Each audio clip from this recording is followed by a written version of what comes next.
Thank you. Anyway, so I showed that it would require a lot of energy. Well, my handwriting is really bad. To break all of these bonds. In fact, we showed that this giant wind turbine, would have to rotate for 14 minutes at 10 miles per hour to generate that same amount of energy as electricity.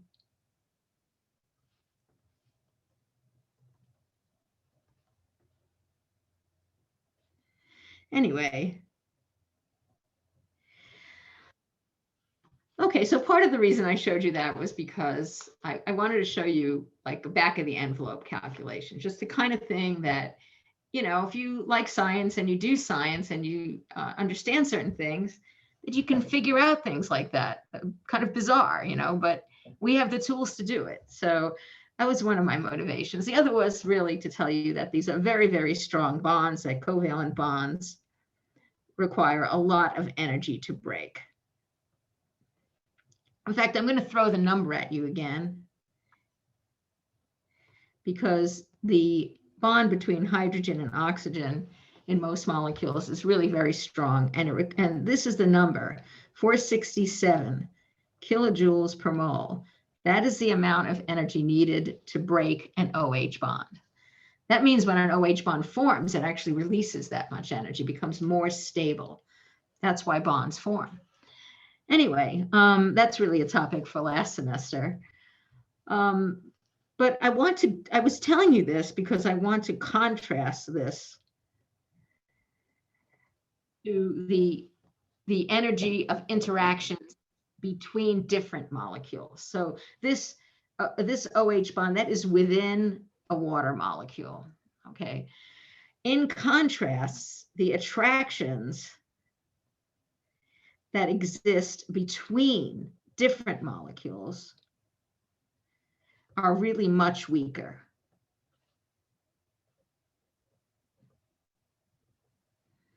And depending on what interactions they are, that will determine how much weaker they are. These attractions between different molecules, I've mentioned these before, we call these intermolecular forces. And I refer to them as IMFs, okay? And so one of the things is this particular unit with liquids that we're moving into, one big thing that matters, in fact, I probably should write down we're moving into unit 2, which is liquids and solids. This is chapter 10 of OpenStax, by the way. So anyway, one big thing that we need to learn about molecules before we could say, oh, those molecules have very strong interactions, or those molecules have very weak interactions between them. So in order to determine the strength of the interaction, we need to know if the molecule is polar and how polar it is. So the strength of the intermolecular forces between molecules depends at least partly on the polarity of the molecules. And so polarity is pretty essential to what we learn about here. Now, do you remember what it means for a molecule to be polar?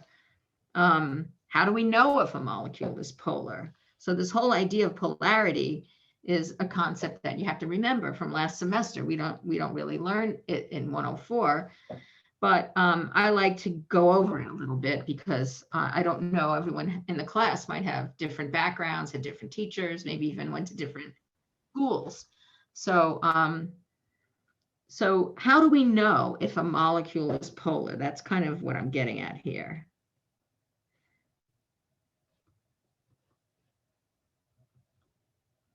First of all, what does polar even mean? So why doesn't somebody sort of tell me? How do we know if a molecule is polar? What is it to be? What is polarity?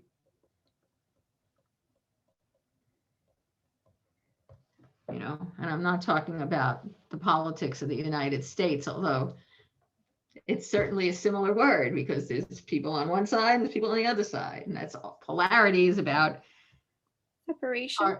say that. Separation. Separation of what? Like electrical charges in like Exactly. polarity, right? Separation of charge. That's right. So if a molecule is polar, it has a region of the molecule that's slightly negatively charged and a region of the molecule that's slightly positively charged. And we write those slight charges as deltas. So, you know, if you have a molecule, this is your molecule. If you have a region that's slightly negative and slightly positive, then we draw an arrow between them. And that arrow we call A. Anybody know what that arrow is called? A dipole moment? Exactly. Yes, a dipole moment. Good. Or just a dipole. That's like the chemical reaction, the dipole, right? Well, no, I mean, it could induce a chemical reaction, but it isn't itself. Oh, okay.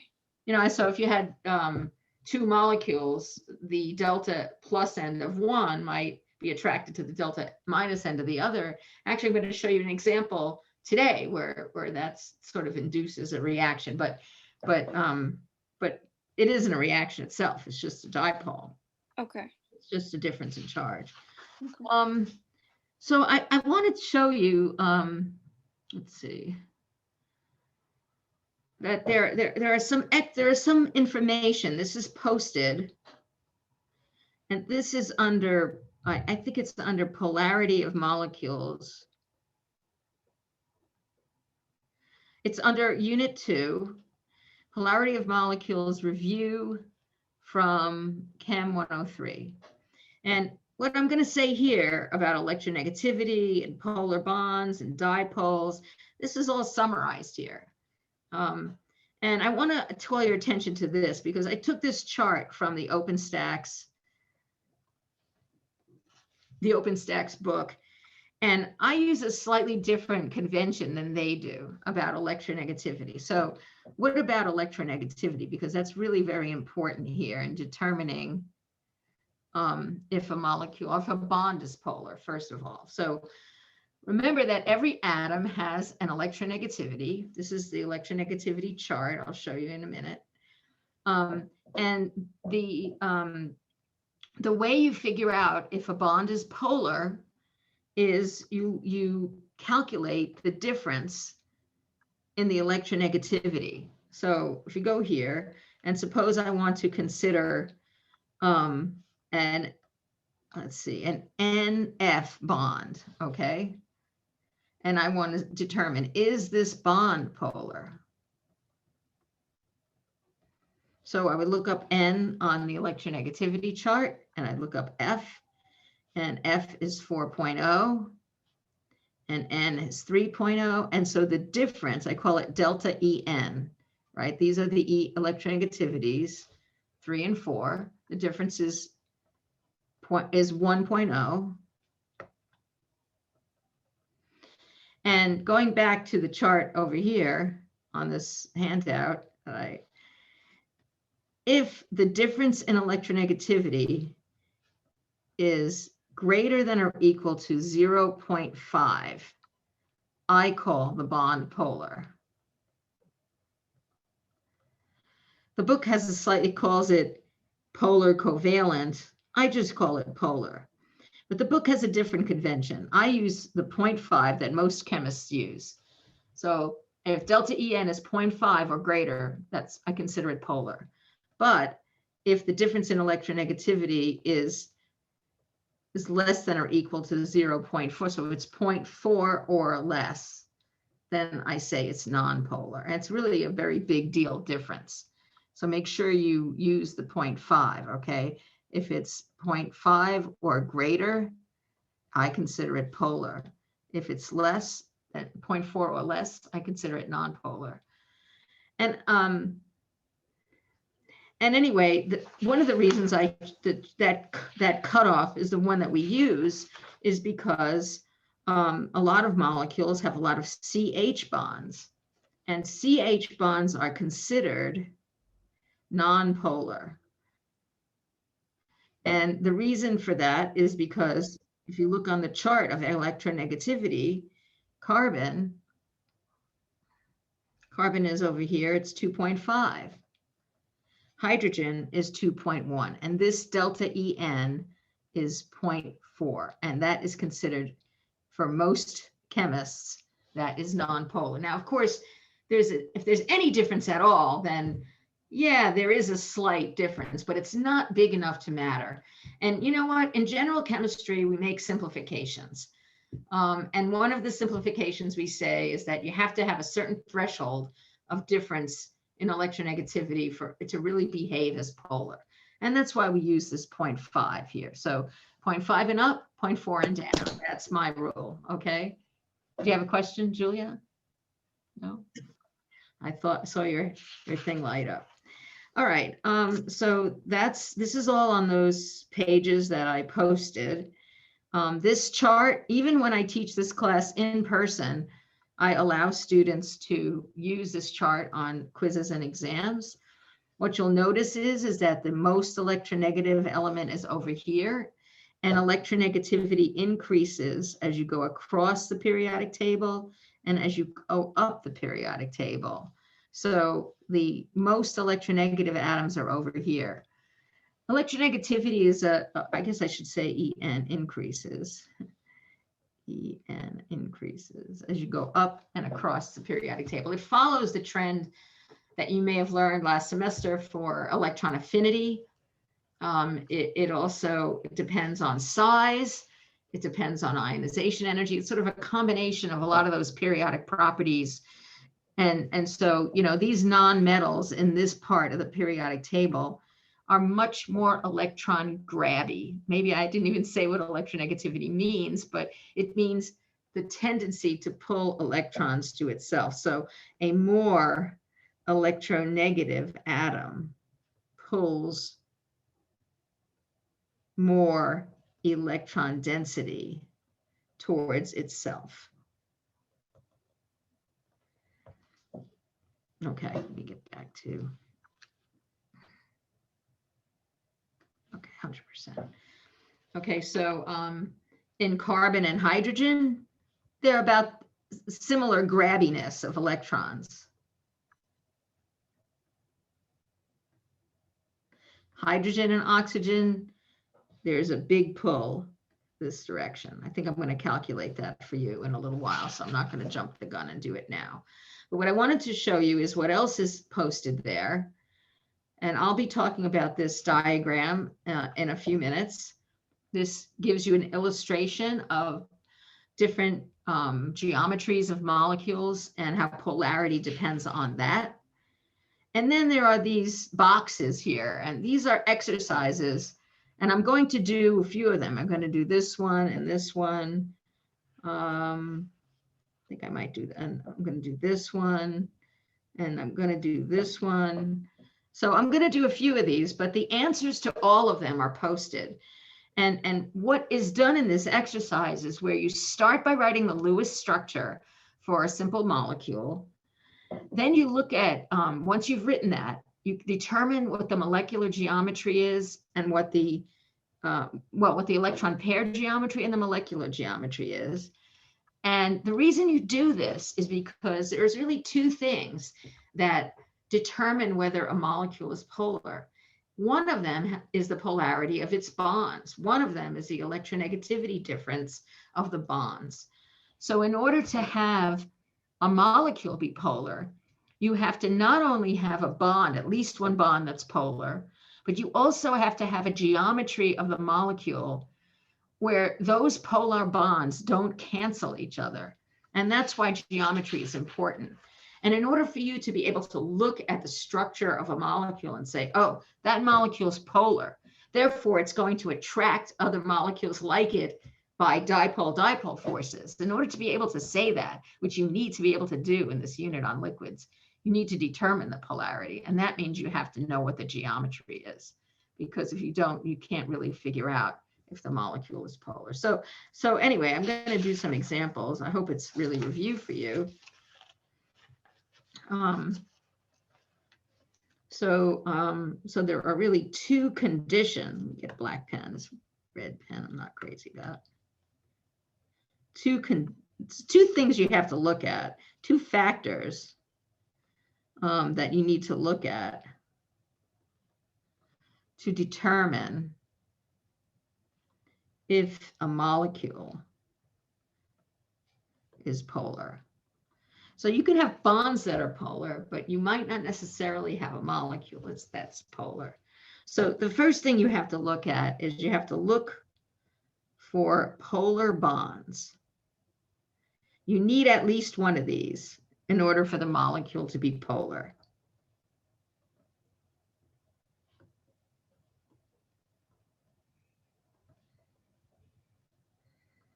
But that's not the only criteria. Like I said, polar bonds is one, but two, the molecule must have a geometry where those polar bonds do not cancel out.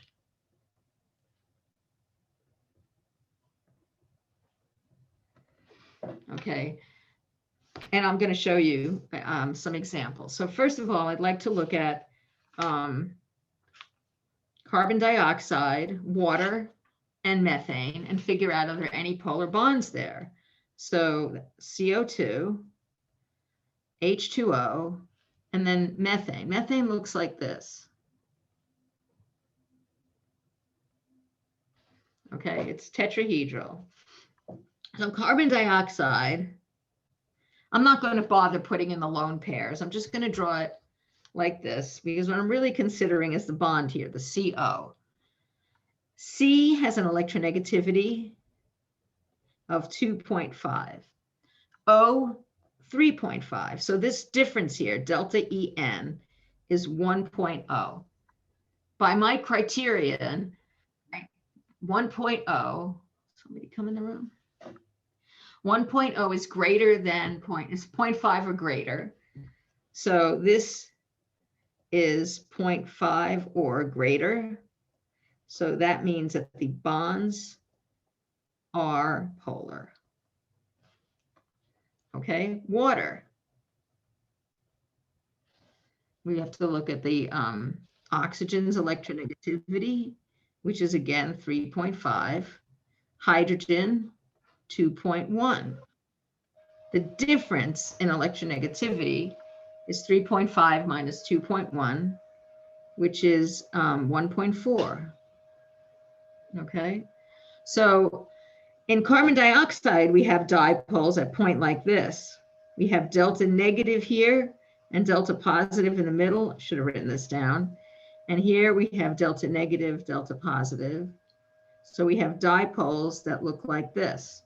Now the dipole points to the more electronegative atom. So it's really going from the slightly positive end to the slightly negative end, okay?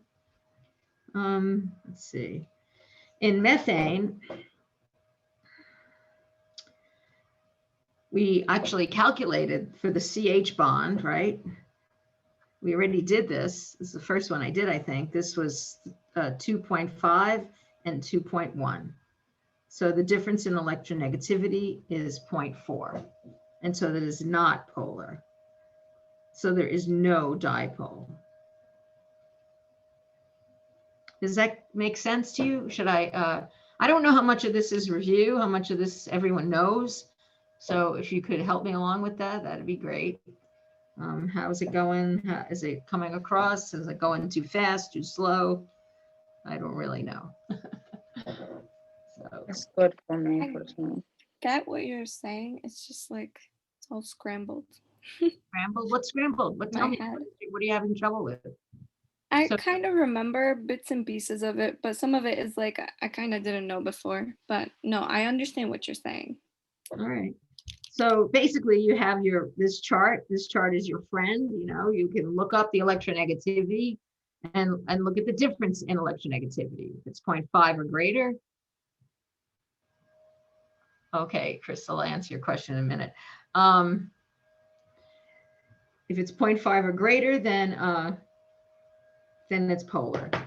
So somebody's asking me, let me see if there's any other chats here that I got to address.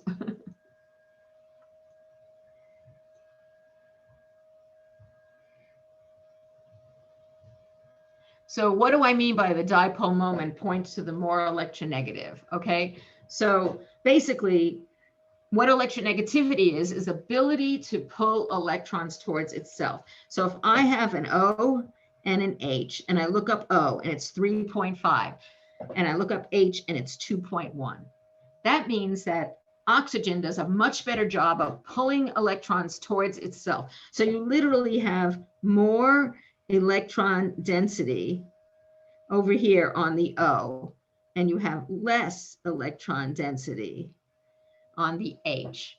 And we represent that by an arrow, and we have the arrow point to the one, it's sort of pointing to where the electrons are going, like they've moved over from over to this O. Okay, so they're taking some of the electron density away from the hydrogen. Is that okay? That makes more sense now? Anyway, all right, so let me move on.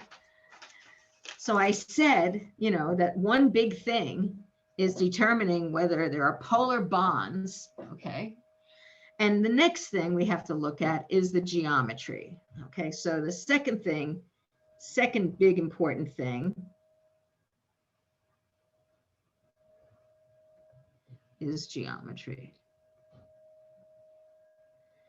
So what I'm going to do is some of those exercises that I posted under that review from Chem 103. And so I'd like to go back to carbon dioxide. That's one of them. So here is CO2. Oh, actually, I want to start by just write the Lewis structure of CO2. So if we start with CO2, how do I even know that its structure is like this? I mean, this is its Lewis structure. But how come I don't know why isn't it 90 degrees? Why isn't it some other angle? So just to review very quickly, if you count up the valence electrons, 4 for carbon, 6 for oxygen, but there's 2, that's 16 electrons, that's 8 pairs. So I need to put 8 pairs. What you do first when you're drawing a Lewis structure, actually I could draw it like this. Okay, we could fix it later. You put single bonds between the atoms. That takes care of 2 out of the 8 pairs. I have 6 left. So I go 3, 4, 5, 6. What am I doing wrong here?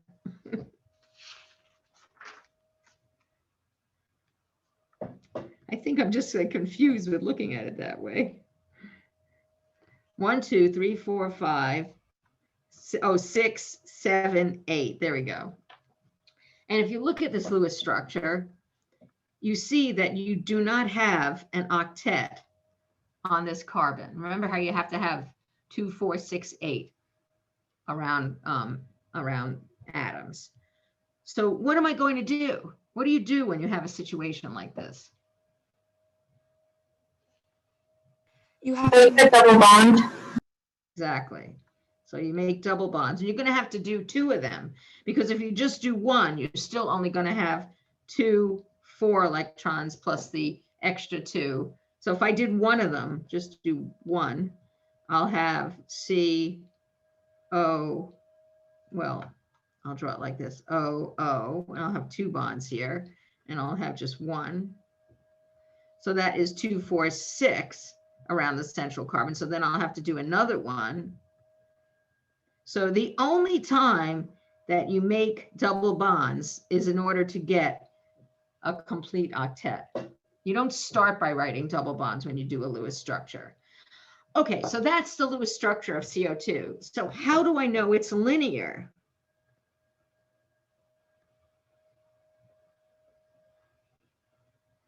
You know, why isn't it like this?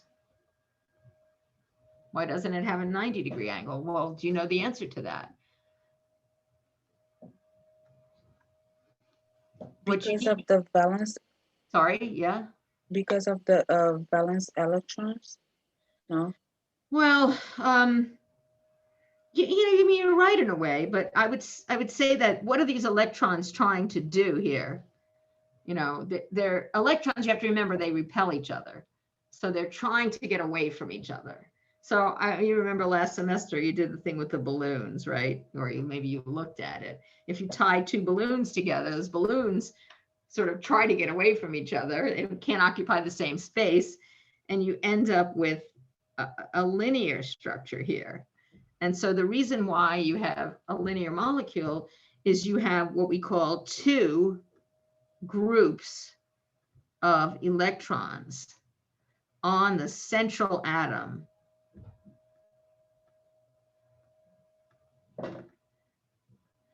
And when you have two groups of electron on the central atom, those bonds are trying to get as far away from each other as possible, and you end up with a linear electron geometry.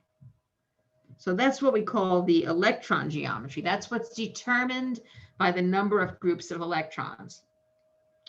But what you can see in this molecule is you have an atom at the end of every one of those groups of electrons, right? These are bonds to other atoms. And when that's the case, when you don't have any lone pairs, which don't go to another atom, the electron geometry is also what we call the molecular geometry, which is the positions of the atoms. So the molecular geometry is also linear. Okay, so I'm going to show you the next example is not, that's not the case, but in this case it is.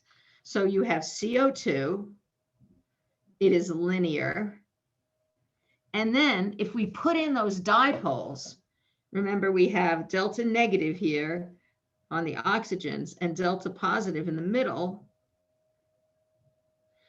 And if we represent the dipoles by arrows, you could see that these arrows, the length of the arrow is like proportional to the strength of that dipole. Well, these dipoles have the same strength because they're between the same atoms, but the dipoles are pointing, they point in opposite directions. So they cancel. So that's what I mean by by having a geometry.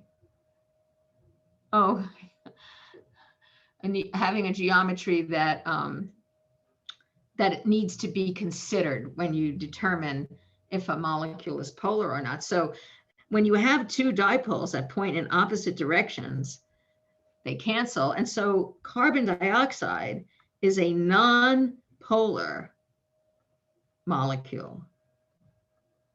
Despite the fact that it has two dipoles, it itself is non-polar. So it cannot participate in the kind of intermolecular forces where a dipole is needed. Okay. Anybody have a question about that?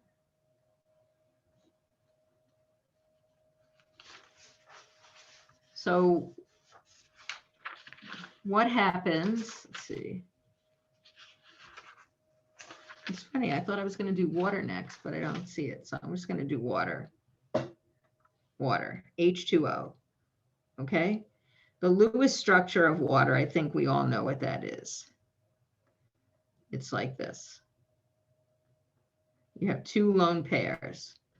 Okay. You can have started out to draw the Lewis structure of water. You could have drawn it like this. This is actually also a correct Lewis structure for water. Okay. I could have drawn it like that, but I drew it like this because I know what the answer is. I know that the geometry of water is a bent molecule, not a straight molecule. But why is that the case, right? So for that, you need to say, well, how many groups of electrons do I have on the central atom?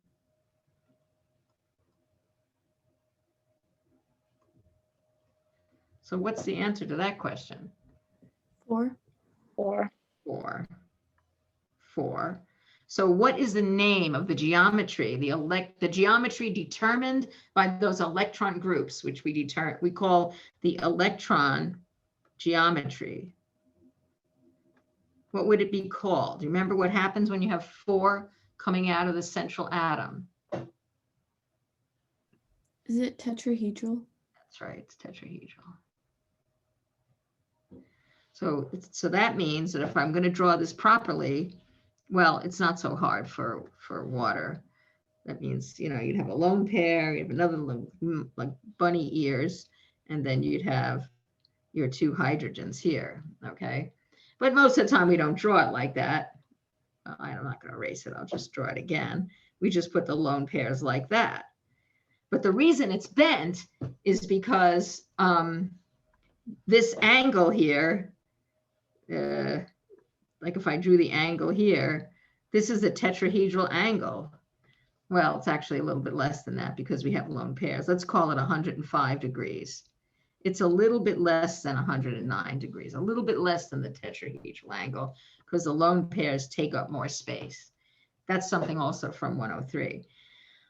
Okay, so we have this molecule with this shape. And now I already told you, I already went over that in water. So if we look a little earlier here, here's H2O.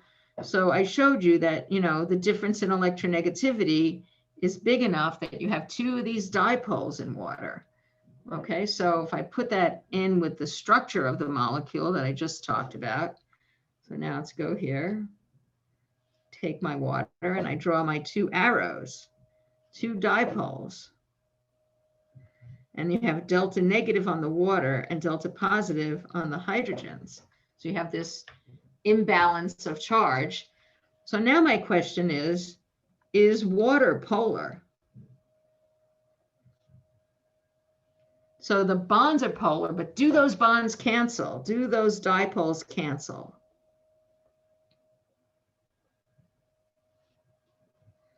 So if you look back to CO2, these were pointing in exactly opposite directions.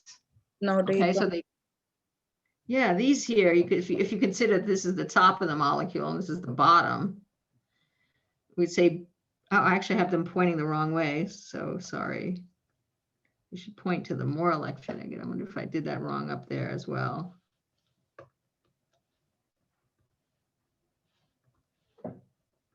Okay, let me go back and look.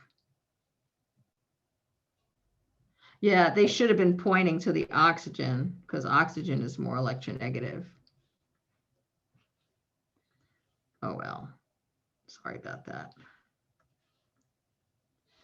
Okay, so while they are, you know, this one is pointing sort of up to the right, this one is pointing up to the left, right? So the left-right aspect of this dipole kind of cancels out, but they're both pointing up. You know, we have up and to the right, and we have up and to the left, but they're both pointing up, so they don't cancel. So I think, well, actually, I don't know if you had that lab because you were online last semester. Oh, well, so I won't mention it. But this is how I would write the net, which is like the sum. The net dipole points towards the O end from the H end of the molecule. So that this end is kind of like delta negative, and this end here, this is delta positive and delta negative. So we have that dipole in water, but you have to consider the geometry as well as the fact that you have polar bonds, and both important. So how about if I do another example? I have you guys help me.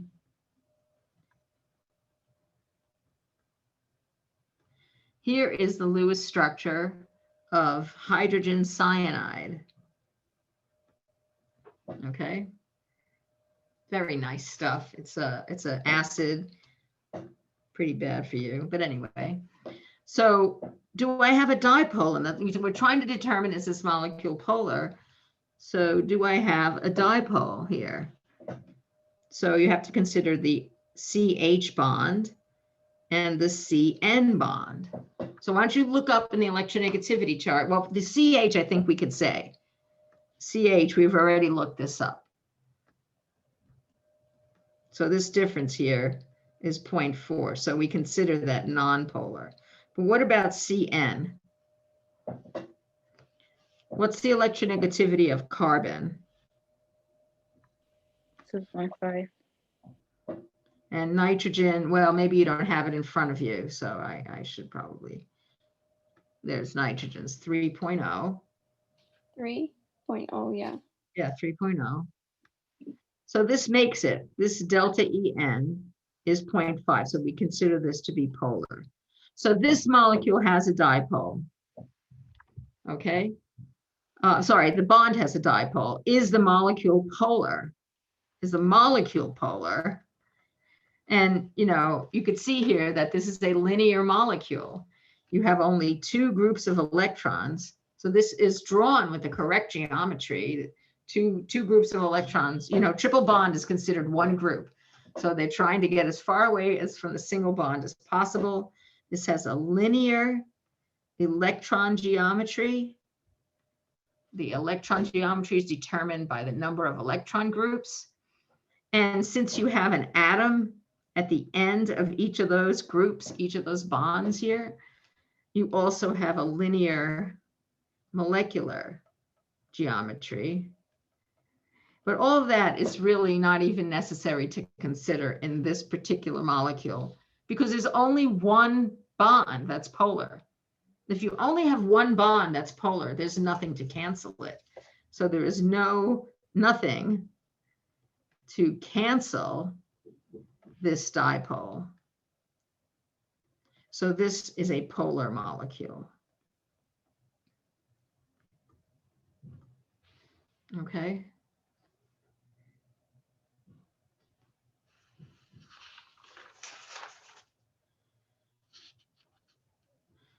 Okay. How about if I do sulfur dioxide? Okay, sulfur dioxide. If I start by writing the Lewis structure. So tell me, how many valence electrons on sulfur? Where is it in the periodic table? You remember anything about this? It's right underneath the oxygen. So oxygen has 6 valence electrons. That makes 12. And sulfur is 6. That's 18. That's 9 pairs. So I'm going to write my sulfur, just going to put down a skeletal structure, put single bonds. That's 1, 2. Then I put lone pairs on the outer atoms first. 3, 4, 5, 6, 7, 8. What do I do if I have a pair left over? I put it in the middle. 9. So now I've used up my 9 pairs, right? But I do not have an octet here. So I need to take one of these and make a double bond. So I end up with this.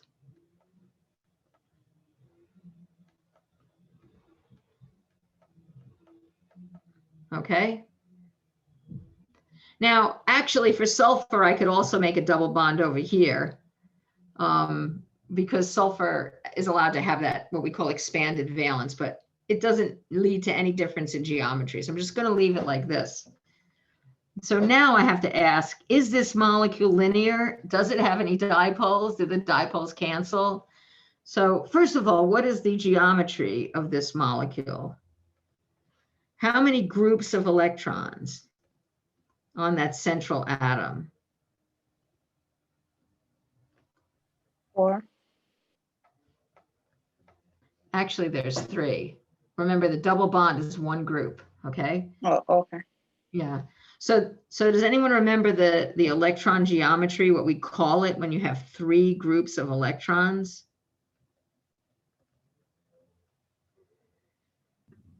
I'll give you a hint. It starts with trigonal. Trigonal planar? Trigonal planar electron geometry. So I would really have to draw it like this.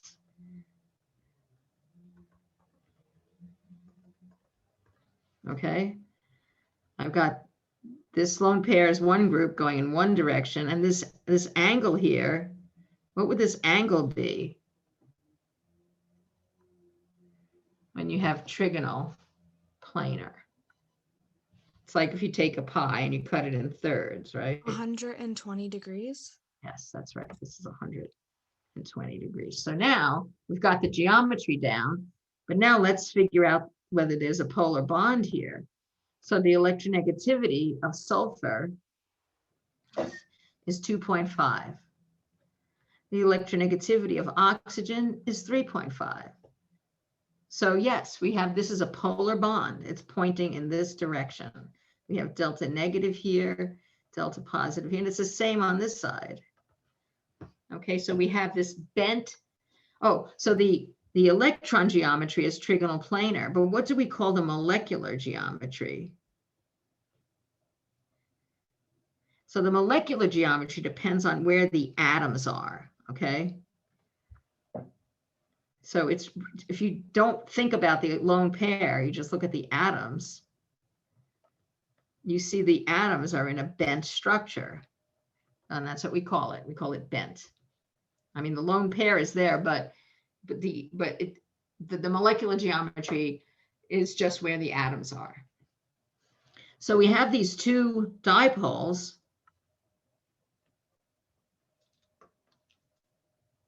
You know, one is pointing this way, one is pointing this way. Is this molecule polar?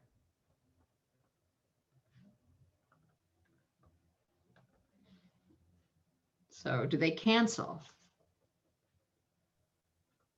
I don't think they cancel. You are right. These do not cancel. This is just like H2O, except the arrows are pointing in the opposite direction. You can see they are both pointing down. So one is pointing down to the down left. The other one is pointing down right, but they are both pointing down. So there is a net dipole that points down.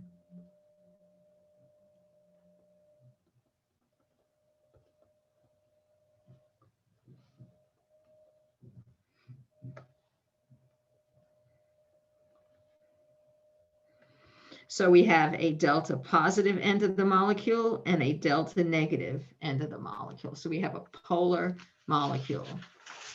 Okay. I think I'm just going to do one more of these examples. Actually, there's two more here. So is this starting to make sense, or, you know, how do you feel? What can I have some feedback? Like, is this something you think you could do yourselves, or that you could figure out these sort of things? I guess, yeah. I just need to review the geometry. Yeah, yeah. Yeah. Well, I'll tell you what, I'll do a couple more, and there's not that many different geometries because I only go up to 4 groups of electrons. I don't do the complicated ones with more than that. So let me just do 2 more examples, and we'll get through some of these. So maybe you will have seen most of them. So I'd like to do ammonia next, NH3. And ammonia, if I draw the Lewis structure, it's it looks like this.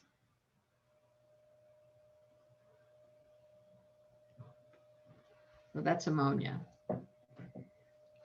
So by the way, you should memorize that that is called ammonia. That's something you need to know.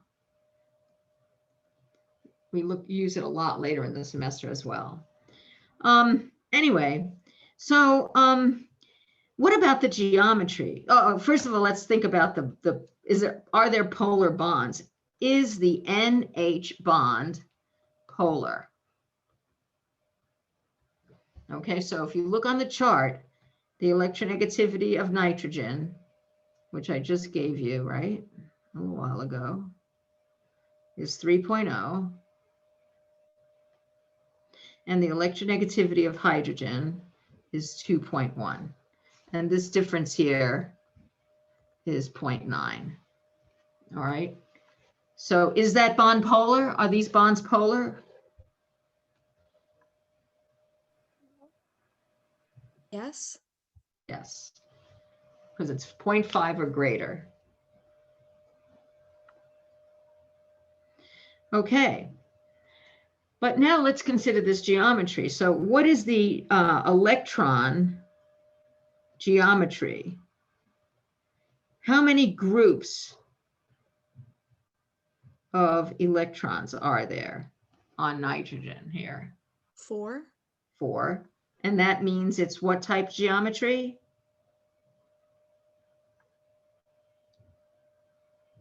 Trigonal pyramid, Oh, I think is what it's called.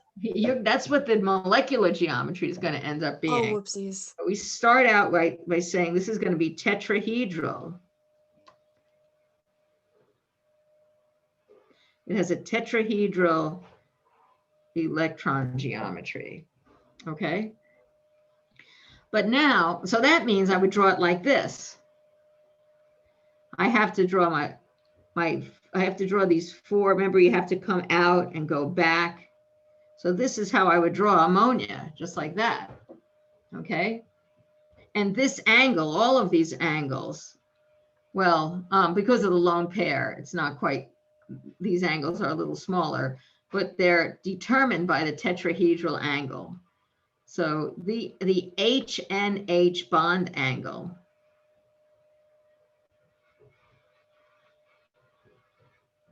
is just a little bit less than 109 degrees, a tetrahedral angle. And that's because a lone pair takes up more space. So it squeezes down on the other bonds. Okay, so these are all polar and they're all, oh, sorry, did I? That's the bond angle, right? So the NH bond, we already figured out they're all polar.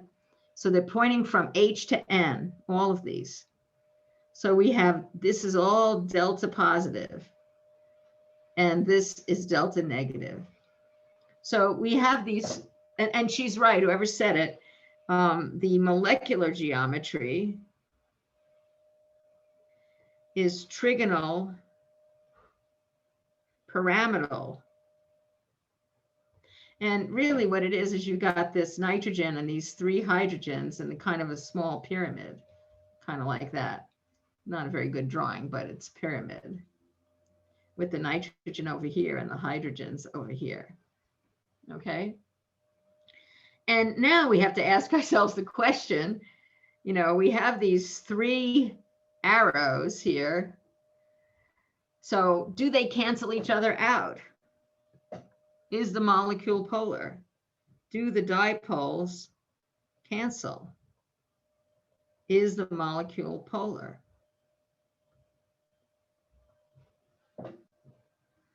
So what do you think about that?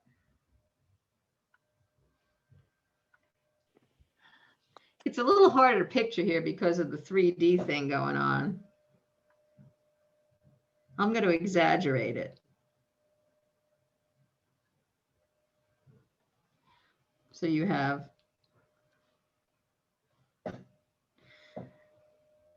if you consider this the top and this the bottom of the molecule, okay, then all of these dipoles are pointing up. So they don't cancel. Right, because while the side to side might cancel, the up and down doesn't cancel. So the net dipole is it like this. If I have an ammonia like, you know, like this. That's my net, my sum is going to be. So you have a delta positive, sorry, a delta negative over here on the nitrogen, and then a delta positive end of the molecule there. So you have, this is polar. NH3 is polar, okay?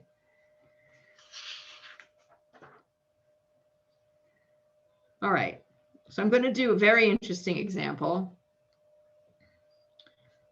I'm going to look at carbon tetra, well, how about CH2 F2? Okay. So C. Now, when I draw this kind of shape, I draw two lines that are flat, that are straight, that are just regular lines. And I draw a wedge coming forward and a thing like that, you know, going back. And this illustrates the kind of geometry that I have here. I'll put these F's here, okay? So I have CH2F2.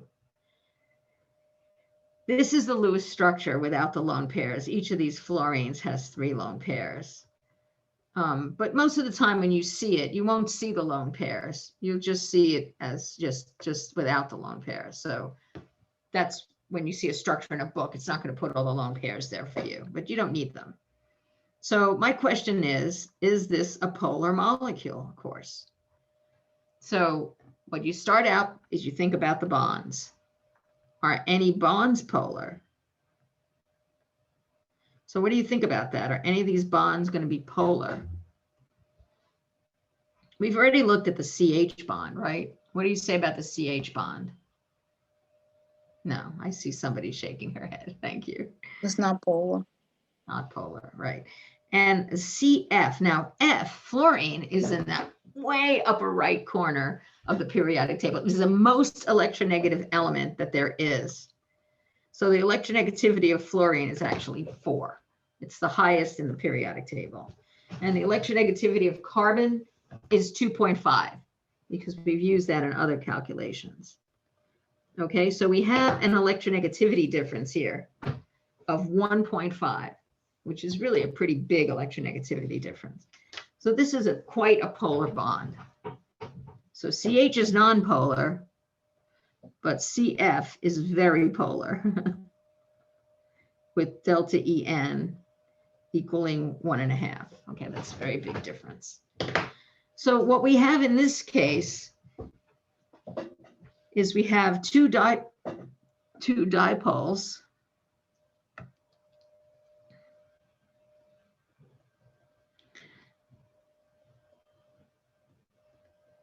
Now remember, you know, these angles here, these are the tetrahedral angle, 109.5.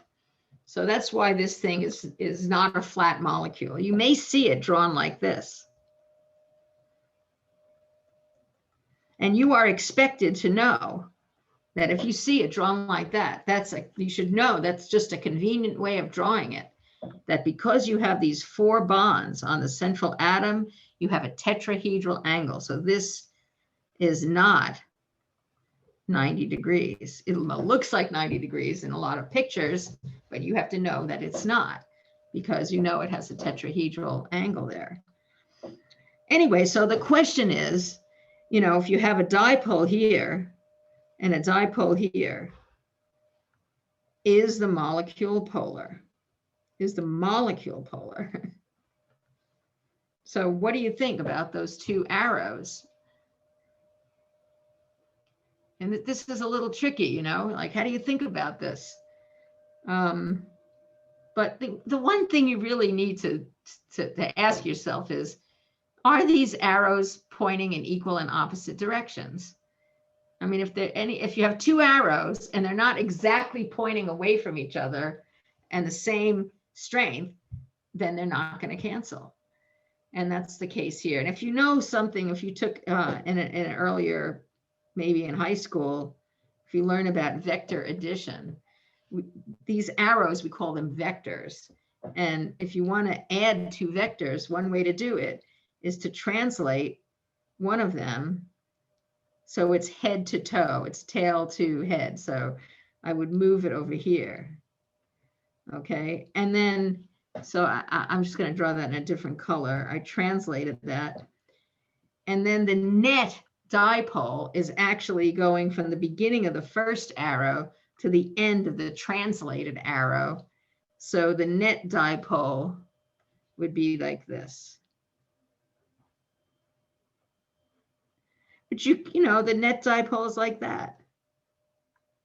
Kind of makes sense, because it's sort of halfway between those 2. Okay. But you don't need to know about vector addition. You just need to know that those two are not going to cancel. They do not cancel. So CH2F2 is polar. Okay. Now the curious case comes about. Oh, actually, let me show you this figure. Does anyone want to ask me about that? How is everyone doing in here? So basically, because the other arrow is pointing, like the F arrow, one is pointing up and one's kind of pointing to the right. That's the reason why it isn't canceled. If it was pointing down, it would cancel. It's completely up and completely down, then we cancel. But let me tell you something else. Now that we, if you have, say you have carbon tetrachloride, CCl4, the Lewis structure with the right geometry looks like this. And let me tell you, the CCl bond is polar. It's just polar. It's 3.5. I'm sorry, it's 2.5 and 3.0. So this difference is 0.5. So it's polar, and it's delta negative and delta positive like that. So you actually have 4 arrows. Now what do you do?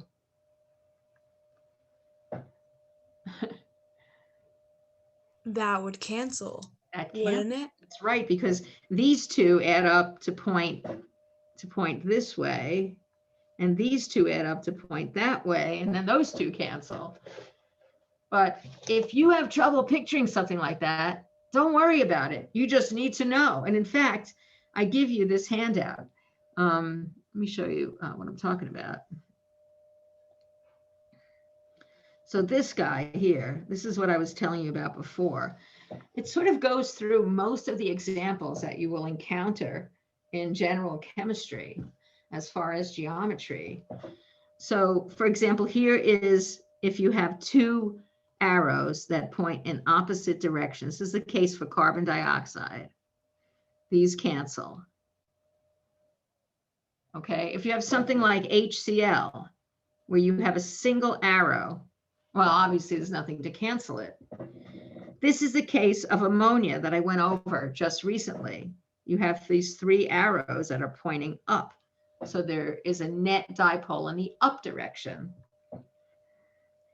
There actually are molecules like boron trifluoride. This is a very unusual molecule where you can have what they call an incomplete octet on the boron, that the Lewis structure is actually like this. And there is no octet here, but it's okay. And that's basically because boron is unusual. It's a metalloid. So if you have BF3 like this, you will have 3 dipoles that point in the 3 directions of a trigonal molecule, and they actually cancel. So you should know that if you have a trigonal molecule with the same 3 bonds, that cancels. I guess I would have to say, well, where would the net arrow go? It doesn't make sense that it would favor this direction or this direction. So it kind of makes sense that it cancels. And if you did the vector addition here, you would see that these 2 kind of add up to looking like that one, and then these 2 cancel here. But you don't have to know how to do that. And this is my favorite, right? This is the carbon tetrachloride here that I was just telling you about. So if you had CCl4, the dipoles all cancel.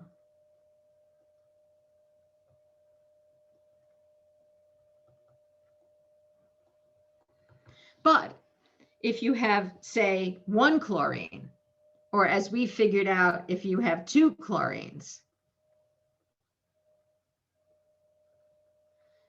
Oh, I drew 2 more than 2. 1 chlorine or 2 chlorines or 3 chlorines,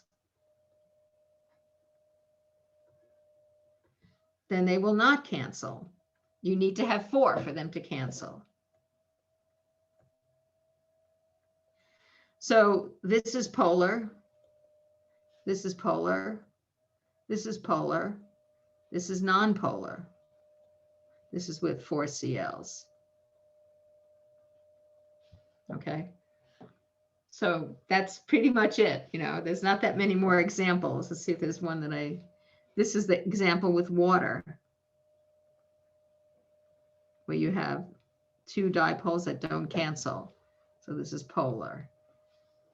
So anyway, I hope that, you know, I know this is goes fast in class. Well, first of all, this is something you're assumed to know already, but, you know, you can go over this handout, take a look at it, study it, and, you know, ask me any questions you want. But the basic idea is that the basic, you know, the end result is you need to be able to figure out if structures represent polar molecules or not, because that's something that is going to determine the type of intermolecular forces that are allowed to happen between those molecules. So I'm going to start talking about liquids. I'm going to show you a slide about the difference between gases and liquids. And I'm going to start to talk about sort of the manifestation, you know, what happens due to the fact that you have forces of attraction between molecules. And then I'm going to talk about what those different forces of attraction are. So first, I'd like to say, well, where's the evidence that there even are attractions between different molecules? And then I will tell you about these different forces. So that's what's coming, right? Right, so I think I have to go somewhere. Yeah. Okay. Oh no, that's not what I wanted to do. Not at all. It must be down here. Oh yeah, here, good. All right, so a little too much space here. I hate when that happens.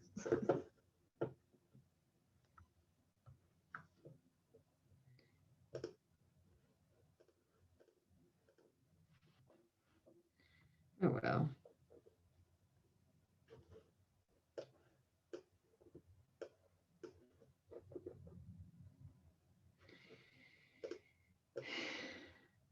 That's good enough.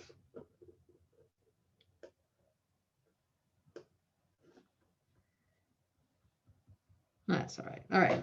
So here I have just a sort of a cartoony picture of gas, solid, and a liquid. And so what I have here are different things to think about, right? Distance apart of the molecules. So gases, the molecules are very far apart. Liquids, they're quite a bit closer. Solids, they're usually the closest, although that's not the case for water, which is very exceptional. So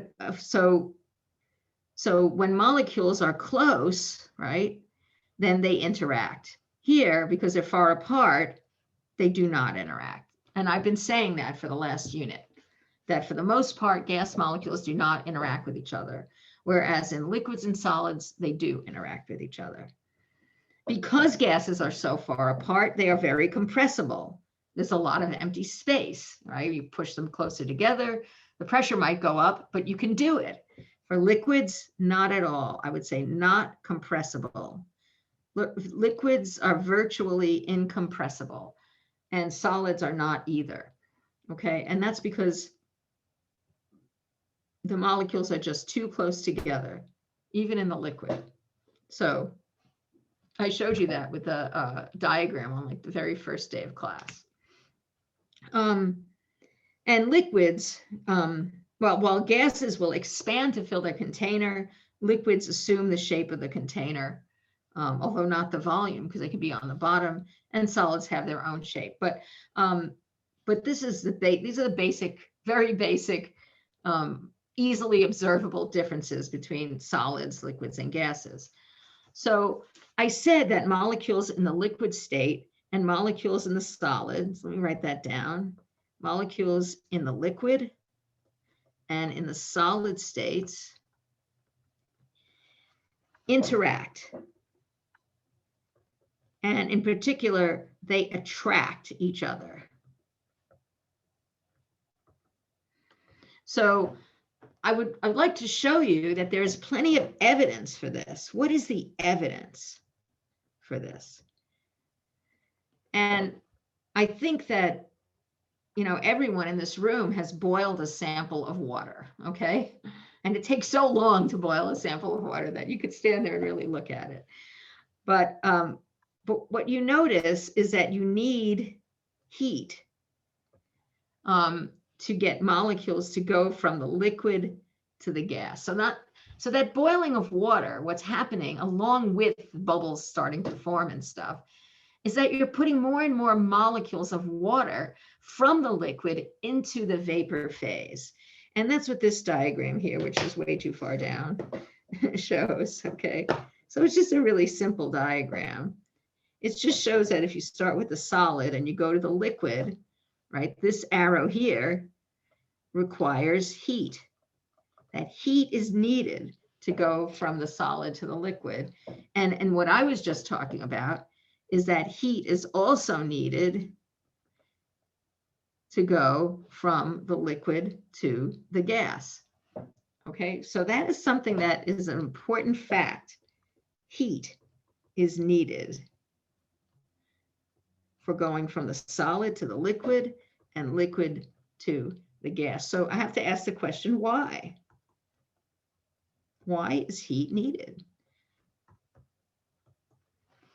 So what is it that the heat is being used to do? Because it's definitely being used to do something. So remember that attractions bring molecules together, okay, and hold them close, all right? And it requires energy to overcome attractions, okay? That's what the heat is doing. The heat is supplied to the liquid. Oops. The heat is needed to pull those molecules away from one another. Okay, that's what the heat is used for. It's used to overcome those attractions. And what happens is when you heat something up, and we did this at the very end of the gases unit, you know that when you heat up a gas, you increase the kinetic energy, you increase the motion energy of those molecules. The same is true in the liquid. When you heat a liquid, the pen stopped working. I think it's because I heated the computer too much. Let's see.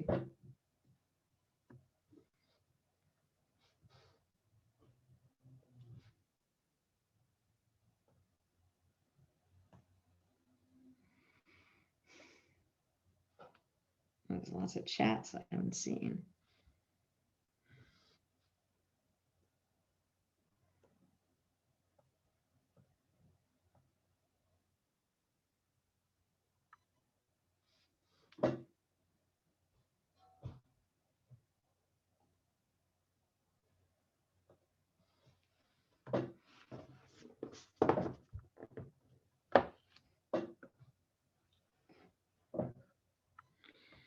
Yeah, you know what? We're going to take a break. Let's take a 5-minute break and I'll cool off my computer. All right? Maybe 10 minutes. Sorry. I could look at these chats in the meantime.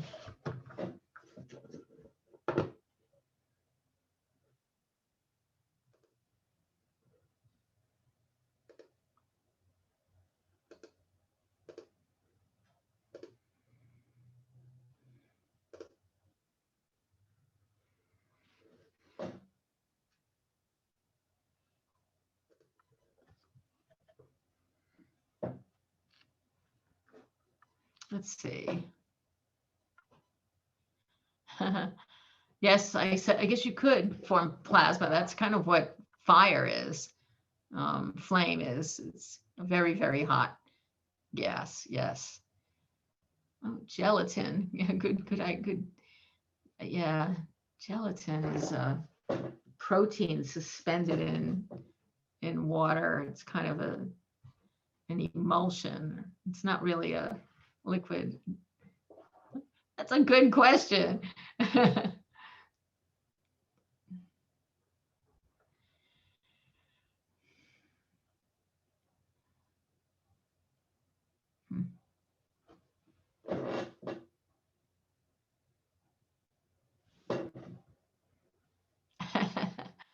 Laughing at you, got many different responses. Which question were you asking? Was that about the gelatin? Oh yeah. I think those are very large protein molecules suspended in liquid, so it's considered a colloid. I don't know. I think so. Yeah. In the summer, I would hold my computer in front of the air conditioner, cool it down a little. I'll be right back. I don't have an air conditioner.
All right.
All right, I'm back in case anyone wants to ask me anything. It cooled down. Yeah, I held it out the window. I was afraid to drop it, but it's Did still that actually work? what? Did it actually work holding it out the window? I don't think I held it for long enough because now it feels like almost as hot as it did before, but I don't know, I don't know. I bought another computer, but I can't download Office on it. I think I have it on too many devices and it's not letting me, so. I agree with the person in the chat. They sell these little things. It's like this thick and it's just a fan blower. So like, for example, my laptop, all the fan blows out on the bottom. So like right now it's sitting on a pillow, so that doesn't help. But if you get one of those plug-in fans. I looked up all kinds of those things and I don't know how it would help because because the fan's on the bottom, so when you're holding it on the desk is keeping the heat inside, while when you're plugging it into the fan or whatever, it's like fanning the bottom, which will help it not overheat. I fold the thing like this, right? Hmm. The fan would end up being on the keyboard. It's not going to be here where it needs it. So I don't think that would work. I looked into that. I really did. I really tried, but anyway. The way it is, I guess. I don't know. So I bought another laptop that I could write on, but now I can't put OneNote on it. So I'm just like, oh, I probably should take it off one computer. I have to call them. I have to call user services, but I never seem to have time to do that. So that's life. My recommendation would be get a touchscreen laptop. My laptop is a foldable one, so it's like your tablet that you have, but it's an did. I got a actual laptop. touchscreen Oh, you did? Yeah, How Lenovo. cool. I bought a Lenovo, but I can't put Office on it because I think I have it on too many devices. Because I have an old computer, I have this computer, and I have my phone.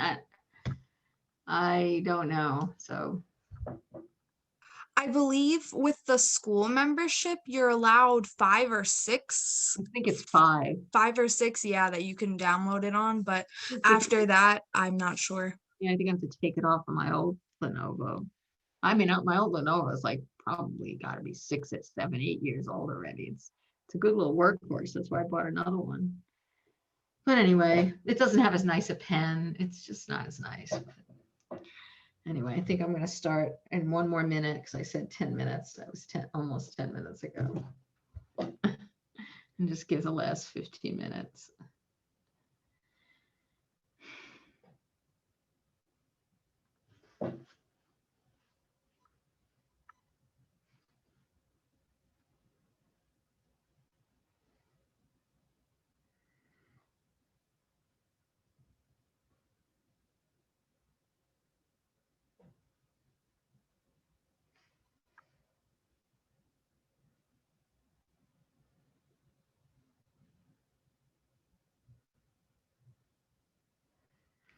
Okay.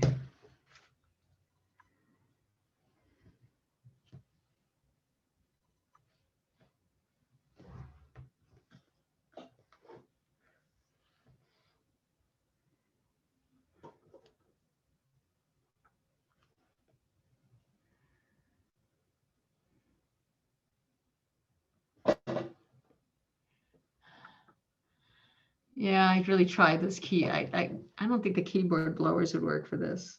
I don't know. I wish they would. Yeah, I mean, I bought the Surface just because we went online last spring. That's why I bought it. It just heats up like crazy though. Anyway, all right, I'm going to tell you about why heat is needed. Sorry about that little hiatus there. So why is heat needed for molecules to go from the liquid to the gas? It's because molecules are attracted to each other in the liquid, and they need energy to be able to pull apart and break up those attractions. It requires energy to pull molecules apart, or I should say to separate molecules from each other when they are attracted to each other, which they are in the liquid. Professor, you weren't sharing. Thank you. Okay. Well, I'm just going to say that all over again.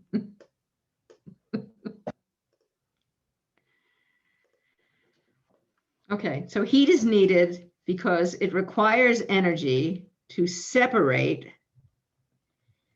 molecules from each other when they are attracted, and they are attracted in the liquid. So to go from liquid and gas requires energy. And what does that energy do? Okay, the heat increases the kinetic energy of those liquid molecules, just like it would do if it was a gas. So it increases the kinetic energy. They move faster. They can break away from each other with that motion. So the motion helps molecules break away from each other. And I like to say, and escape to the vapor phase.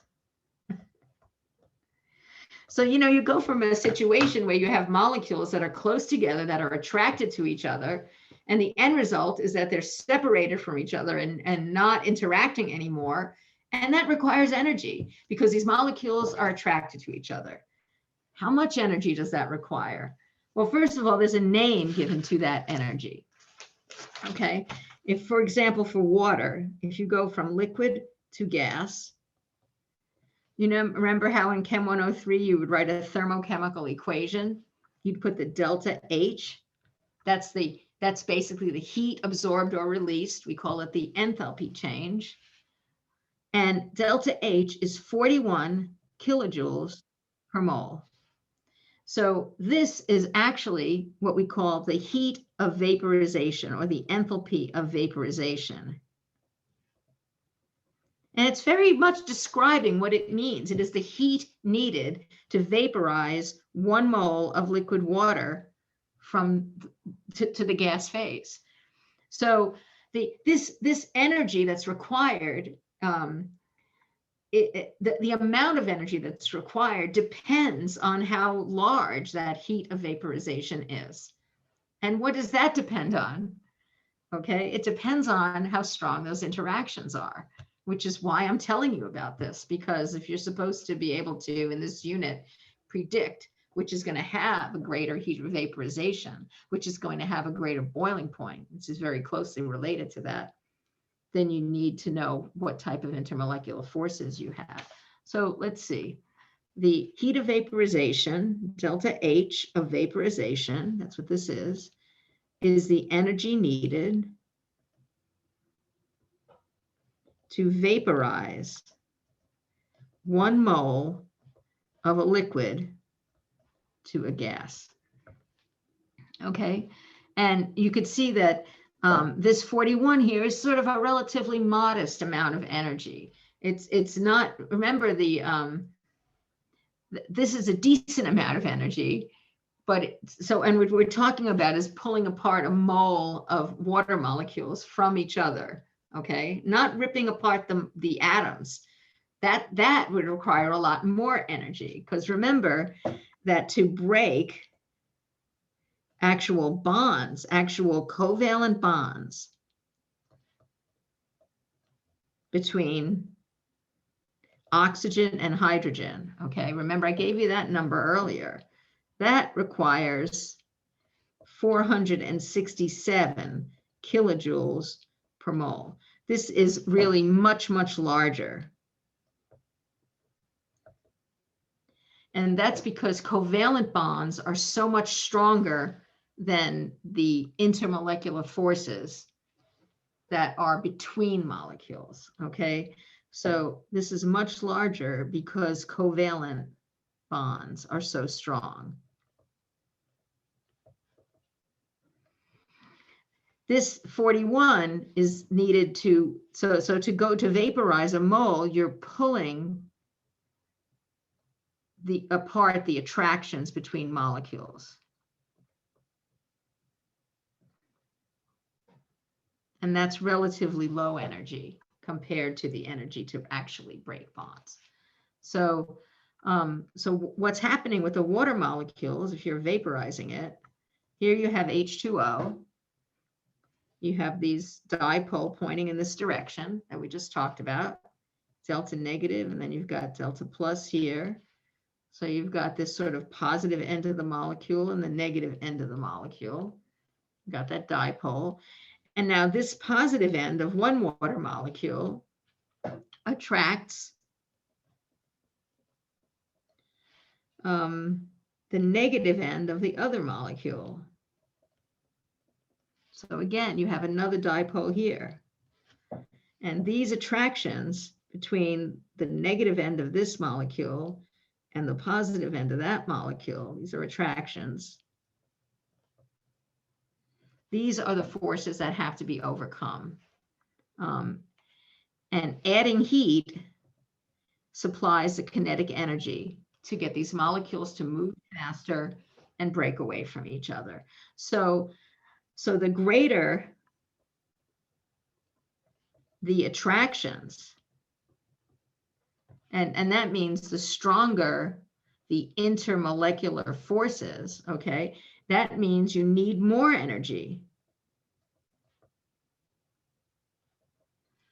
to pull apart, to separate molecules from each other.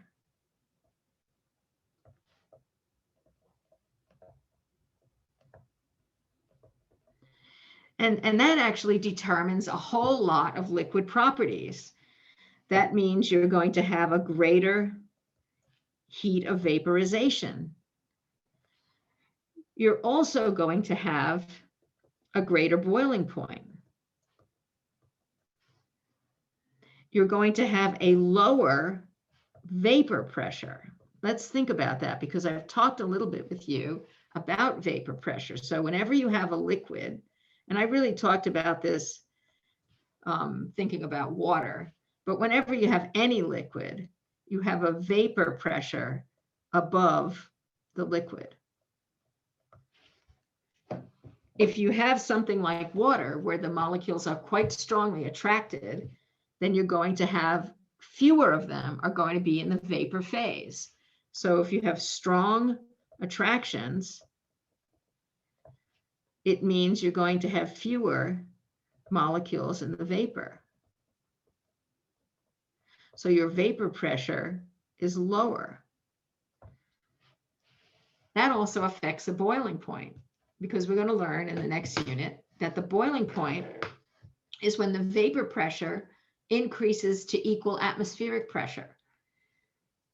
If the vapor pressure is lower at any given temperature, you're going to have to heat it more to get that vapor pressure to increase to where it becomes equal to atmospheric pressure. You don't have to write that down. We're going to cover that later. But what I want to show you is that many, many liquid properties depend on intermolecular forces. And that's why it's so important to be able to figure out how strong they are. So I want to just reiterate that covalent bonds are much stronger than intermolecular forces. Your typical covalent bond is maybe between 200 and 1,000. 1,000 is really high. Kilojoules per mole. Your typical intermolecular force is more like 5 to 50 kilojoules per mole. Okay, so it's really like a different, it's really much weaker. All right. Okay, so let's see. So I wanted to start to tell you the different kinds of intermolecular forces that we need to talk about, that we need to learn about. And there are quite a few different kinds. So go to another slide here.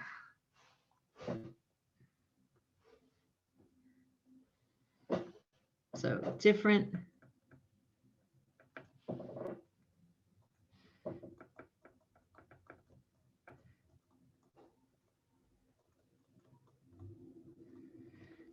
Okay, so the first one I'd like to tell you about. Okay, so there's 4 different kinds. Number 1, there's ion dipole forces. The second kind are dipole-dipole forces. The third kind are, I like to call dispersion forces. And the fourth kind, well, I'll tell you the name later. It's a terrible name. But anyway, it's called hydrogen bonding. It's a terrible name because it has the word bond in it, and it's really not a bond. It's an intermolecular force. So that's why I spend a lot of time telling you this is not a bond. And then, of course, some old chemists named it a hydrogen bond, which makes that much harder on us teachers. But let me talk first about the ion dipole force.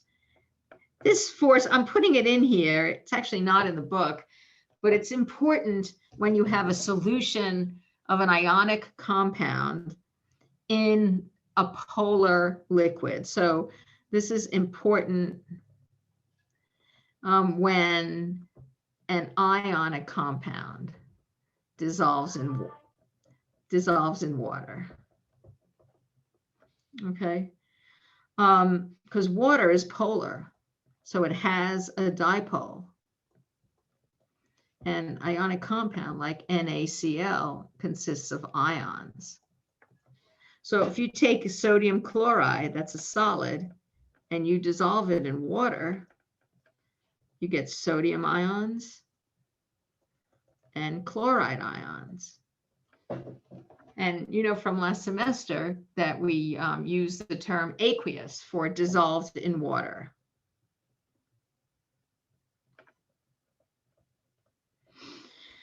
So when you have a sodium ion in water, you know water has a delta positive and a delta negative end. Well, it's going to be the delta negative end that's going to be attracted, right, to the sodium ion, because sodium has a positive charge. Okay, so this would represent an ion dipole force. And, you know, you would have a similar thing going on with the chloride, I should say, except it would be attracted to the other end, the delta positive end of the water molecule. So you'd have something like that. That would be an ion dipole force. And these are actually relatively strong forces. For intermolecular forces, they're around 40 kilojoules per mole.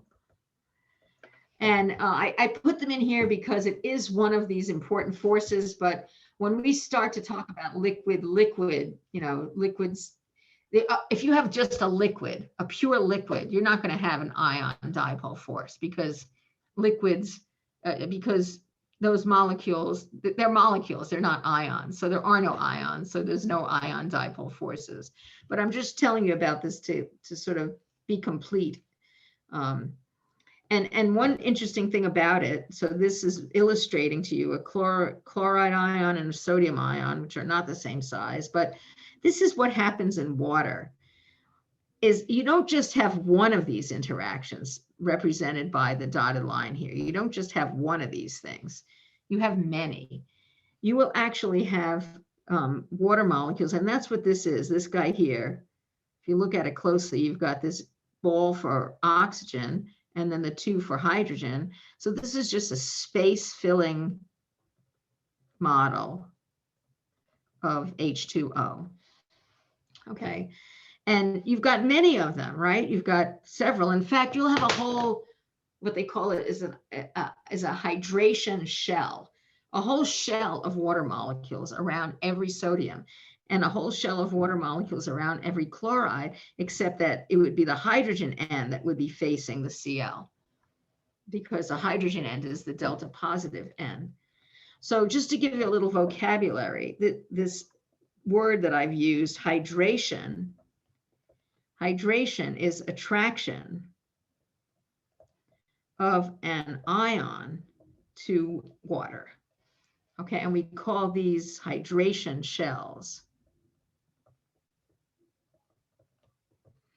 And hydration is all over the place in chemistry. And I actually want to show you an example of hydration that's very specific. So here's another example. Does anybody know what makes an acid an acid? What do acids contain? Anybody from last semester? What is the ion that makes an acid an acid? Anybody? Hydrogen, H plus. This is just protons. But has anybody heard of H3o plus? H3o plus, we'll learn a lot about it this semester. H3o plus happens because you have a proton in water that becomes attracted by an ion dipole force to a delta minus oxygen. Okay.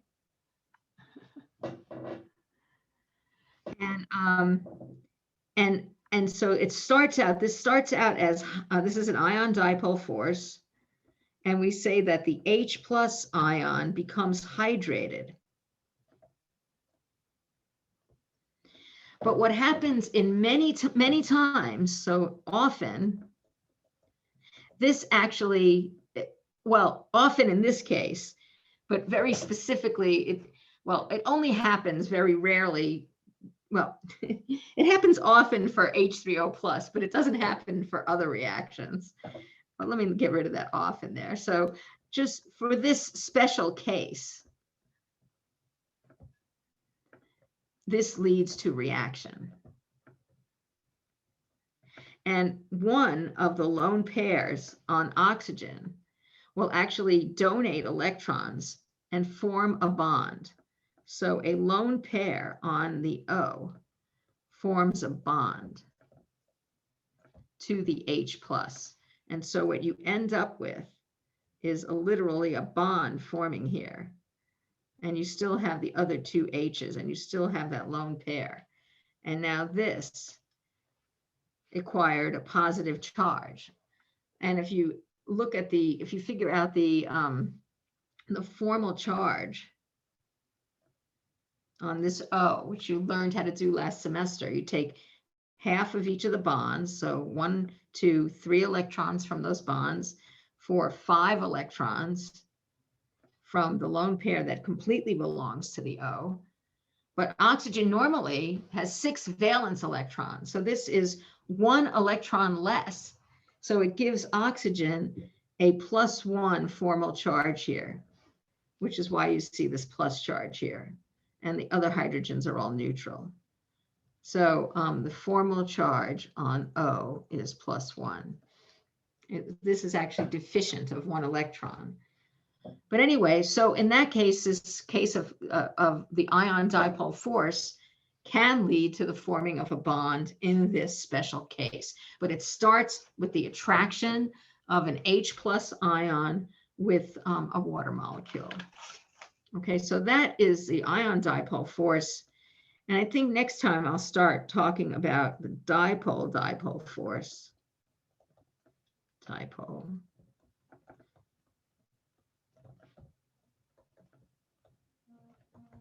Okay, so I'm done for the day, and I hope you have a nice day. And get started, looking at that handout. And I actually posted the homework for homework 2. I postponed the deadline for homework 1 to Sunday. I said I would do, but homework 2, there's not much there you can do yet. But as the days goes, you'll be able to work on that. Okay. Thank you. Bye. Okay, thank you. Have a good one. Yeah, you too. Bye. Well, have a great day. You too.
Is anybody actually there? Yeah, I just have one quick question. Yeah. So I just need a refresher on the valence electrons. Yep. So when we're counting those, for example, the ammonium, I just have it on hand so I can look at the notes.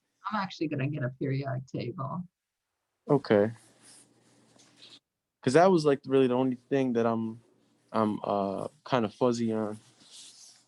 And that's like a major part of the Lewis structure, so I need to buckle down. Hold on a minute.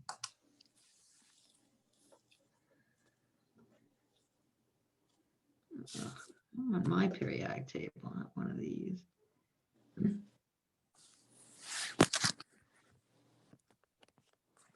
All right, this is good enough. I have to share the screen with you.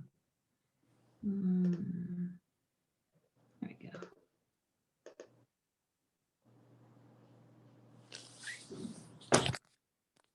All right. Okay, so can you see the cursor here? Can you see the cursor? I can not. Well, it's all right. Go to Yeah. all the way to the right of the, well, okay, go to the, yeah, it's mostly the elements on the right that we're going to be worrying about. The ones that are all the way to the right, helium, neon, argon, krypton, those are completely filled shells. We say, you know, that they have 8 electrons in their outer shell, right? But then in group, okay, so next to it, if you number the groups from, say you start with hydrogen, that group, and you call that 1. Beryllium is 2. And then you skip over all the transition metals and you end up with boron, that's 3, right? Carbon 4, nitrogen 5, oxygen 6, fluorine 7. Those numbers are actually the number of valence electrons in each of those columns. All right. Okay. So Yeah. carbon has 4 valence electrons, silicon has 4. So then nitrogen would have 5, phosphorus would have 5. Can you see the cursor now?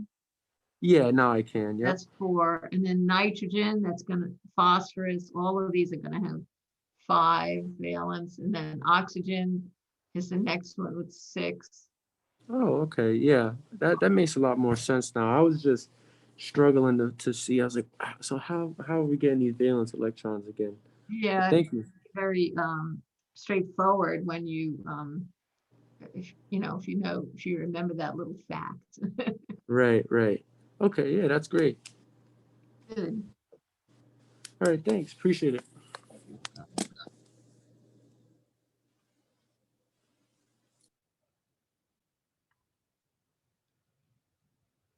Crystal?